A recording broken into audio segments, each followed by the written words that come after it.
காரிமங்கலத்தில் அறநிலையத்துறை சார்பில் மூத்த தம்பதிகளுக்கு சிறப்பு செய்யும் நிகழ்ச்சி நடந்தது. காரிமங்கலம், நவம்பர் 14. தர்மபுரி மாவட்ட அறநிலையத்துறை காரிமங்கலம் ஸ்ரீ அபித குஜாம்பாள் சமேத ஆருணேஸ்வர் மற்றும் லட்சுமி நாராயண சுவாமி கோவில் நிர்வாகம் சார்பில் மூத்த தம்பதிகளுக்கு சிறப்பு செய்யும் நிகழ்ச்சி காரிமங்கலம் அக்ரஹாரம் லட்சுமி நாராயண சுவாமி கோவில் வளாகத்தில் நடந்தது.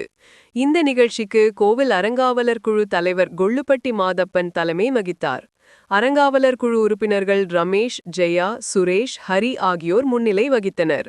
அறநிலையத்துறை இணை ஆணையர் கிருஷ்ணன், உதவி ஆணையர் மகாவிஷ்ணு, மாவட்ட அறங்காவலர் குழு தலைவர் அன்பழகன், காரிமங்கலம் பேரூராட்சி சேர்மன் PCR மனோகரன் ஆகியோர் விழாவில் பங்கேற்று மூத்த தம்பதிகளுக்கு அரசு சார்பில் வழங்கப்படும் சீர்வரிசை பொருட்களை வழங்கி ஆசி பெற்றனர்.